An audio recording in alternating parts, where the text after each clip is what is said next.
किसी गांव में एक जमींदार हुआ करता था। वह बेहद धनी था। उसके पास रुपयों की कोई कमी न थी। जिस मात्रा में वह धनी था, उसी तरह अहंकार भी बेहद था उसे अपने धनी होने का, जिसके फलस्वरूप वह दिखावे के लिए उसी गांव में एक भव्य सुंदर मंदिर का निर्माण करता है। परंतु उस मंदिर में आम लोगों का भीतर प्रवेश करना वर्जित था। उस जमींदार की मानसिकता यह थी कि ईश्वर अपने आप में पवित्र एवं स्वच्छ है, अर्थात केवल साफ सुथरे और पवित्र लोग ही अंदर जाकर ईश्वर के दर्शन के लिए उपयुक्त हैं। किसी भी तरह के व्यक्ति जो किसान है अथवा गरीब है, उनका मंदिर के भीतर जाना वर्जित था एवं ऐसे लोगों को भी भीतर जाने की अनुमति नहीं थी जो पैसे के अभाव से साफ सुथरे अच्छे कपड़े न पहने हों। सिर्फ इतना ही नहीं, उन्होंने 2 ऐसे व्यक्तियों को भी नियुक्त किया हुआ था मंदिर में, जो छोटे छोटे जीवाणु जैसे चींटियां, कीड़े मकोड़े इत्यादि को मार सके, जिसके पीछे का उद्देश्य केवल यह था कि इस तरह के कोई भी जीवाणु ईश्वर की मूर्ति के आसपास न पहुंच सके। इन सभी चीजों के पीछे का मूल भाव ये था कि वह जमींदार सोचता था कि ऐसे लोग या फिर जीव उस प्रकार की योग्यता ही नहीं रखते जिनसे उन्हें ईश्वर की प्राप्ति हो। इसी प्रकार उन्होंने मंदिर की सुरक्षा के लिए 2 रक्षकों को भी तैनात कर दिया था, जिसमें से एक का काम होता निर्दोष जीव जंतुओं को मारने का और दूसरे का काम होता ऐसे लोगों को रोकना जो भीतर जाने के लिए वर्जित हो। ऐसे ही एक दिन दोनों रक्षकों का किसी वजह से ध्यान भटकता है और किसी तरह एक किसान का बेटा मंदिर के भीतर प्रवेश कर जाता है, जिसे देखकर दोनों रक्षक चौंक जाते हैं एवं उसे खरी खोटी सुनाने लगते हैं। वह उस गरीब लड़के से कहते, क्या तुम जानते नहीं यहाँ गरीब लोगों का भीतर जाना वर्जित है, कि यहाँ सिर्फ सक्षम एवं स्वच्छ लोगों को ही भीतर आने की अनुमति है। तुमने भीतर प्रवेश करके पूरे मंदिर को अपवित्र कर दिया। अब हमें फिर से मंदिर का शुद्धिकरण करना होगा। इसी तरह यह बात पहुँचती है जमींदार तक। वह रक्षक उन्हें बताते हैं कि किस तरह वह लड़का भीतर चुपचाप जाते पकड़ा गया। तब जमींदार भी लड़के पर क्रोधित होते हैं और पूछते हैं कि तेरी हिम्मत कैसे हुई, एक नजर खुद को तो देख लिया होता, सिर से पांव तक मैले हो तुम। तब वह दोनों दरबानों से कहते हैं कि जाओ इस लड़के को लेकर और दंड स्वरूप बांध के रखो इसे किसी कोने में, ताकि लोगों को पता चले कि बिना अनुमति के प्रवेश करने का क्या परिणाम है। यह खबर जब उस गरीब लड़के की माँ को मिलती है, तब वह दौड़कर जमींदार के पास पहुँचती है एवं रोने गिड़गिड़ाने लगती है और कहती है, कृपा करके मेरे पुत्र को क्षमा करे एवं रिहा करे, उसे यूं बांध कर ना रखे, वह तो नासमझ है। तब जमींदार उस औरत से अछूतों सा व्यवहार कर उसे बेइज्जत करते हैं और कहते हैं, नासमझ का क्या मतलब? क्या तुम सब नहीं जानते कि उस मंदिर में तुम सभी लोगों का भीतर जाना मना है? तो फिर ये भूल आखिर कैसे हुई? क्या तुम सब ये नहीं जानते कि मंदिर कितना पावन पवित्र जगह है? क्या तुम सब ये भी नहीं जानते कि मंदिर के भीतर कोई भी जीव जंतु या कीड़े मकोड़े तक वर्जित है? वास्तव में ईश्वर के दर्शन मात्र के तुम सब काबिल ही नहीं हो। जब जमींदार ऐसा कह ही रहे होते हैं, तो वो औरत बोल पड़ती है कि मालिक, हम सब तो केवल इतना जानते हैं कि ईश्वर सबके भीतर है। तब जमींदार उनसे कहते हैं, क्या मतलब है तुम्हारा? तुम कहना क्या चाहती हो कि ईश्वर तुम जैसे मैले गरीबों के भीतर रहते हैं? ऐसा सोच भी कैसे सकते हो तुम लोग? फिर भी अगर ऐसी ही बात है तो चल मैं तुझे दिखाता हूँ कि ईश्वर वास्तव में कहाँ रहते हैं। तेरे अनुसार तो इस लड़के के भीतर भी ईश्वर होंगे, तो अभी इस लड़के को 10 कौड़े मारे जाएंगे। अगर ईश्वर है तो स्वयं इसकी रक्षा करेंगे। ये कहकर जमींदार अपने सेवक को आवाज लगाता है और 10 कौड़े उस लड़के को मारने का आदेश देता है। सेवक जमींदार के कहे अनुसार कौड़े मारना शुरू कर देता है। एक के बाद दूसरा और दूसरे के बाद तीसरी मार से लड़का दर्द से तड़पने लगता है एवं उसकी छटपटाहट देखकर लड़के की माँ जमींदार से कहती है, मुझे माफ करे, अब और परीक्षा लेने की जरूरत नहीं है।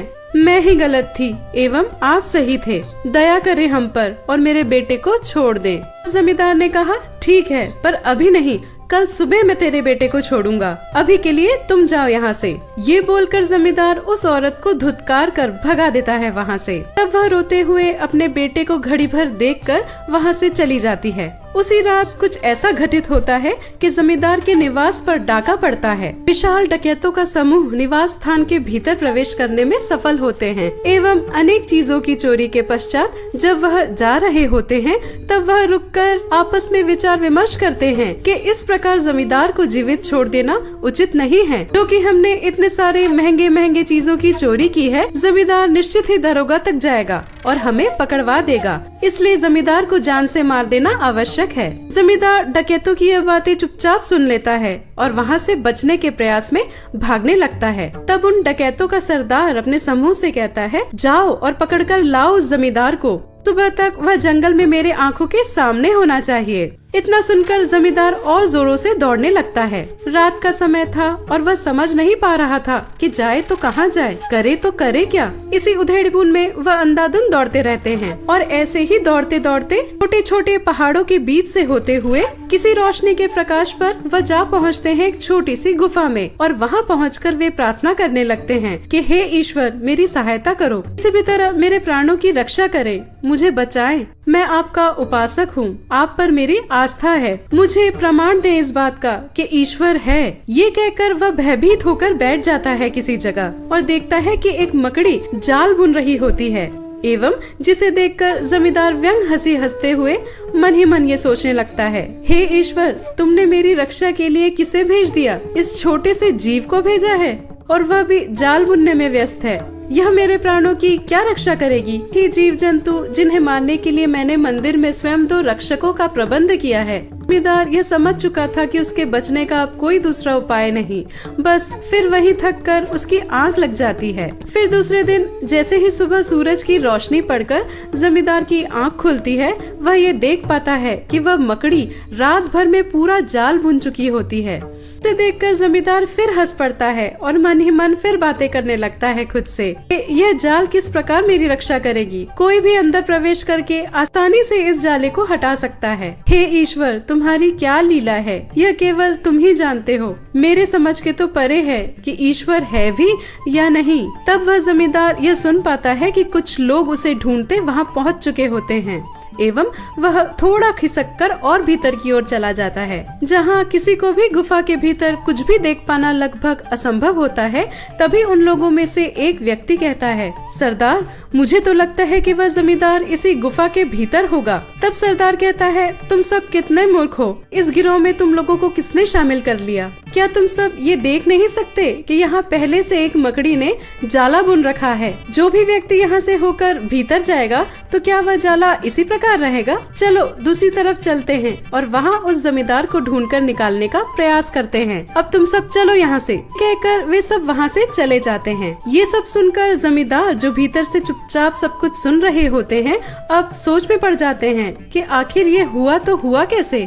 सचमुच एक मकड़ी के बनाए गए जाले से मेरे प्राण बच गए। तब जमींदार ने ईश्वर का धन्यवाद करते हुए कहा, हे ईश्वर, तेरी लीला अपरंपार है। आज तक मैं इन जीवाणुओं को तुच्छ समझकर मार देता था, परंतु वास्तव में यह मेरे लिए एक नए जीवन की देन है। इससे तो यह साफ है कि ईश्वर कण कण में है, छोटे बड़े सभी में ईश्वर है। इसी के साथ जमींदार को अपने किए पर पछतावा होता है और वह चल पड़ता है वापस अपने गाँव की ओर। गाँव पहुँचकर अब मंदिर के द्वार हर किसी के लिए खुले होते हैं एवं अब बिना रोक टोक के हर व्यक्ति उस मंदिर में आते जाते एवं पूजा अर्चना करते हैं। जमींदार भी अब साफ मन से लोगों से अच्छा व्यवहार करता, किसी भी तरह का कोई भेदभाव न रखता एवं सुरक्षा के लिए भी अब कोई रक्षक नहीं होते। यह गांव अब अपने खुशहाली के लिए पहचाना जाता। तो ये थी हमारी आज की कहानी और इस कहानी से हमें जो शिक्षा मिलती है वो ये, इस दुनिया में हम सभी को ईश्वर प्राप्ति का समान अधिकार है, फिर चाहे वह छोटा बड़ा,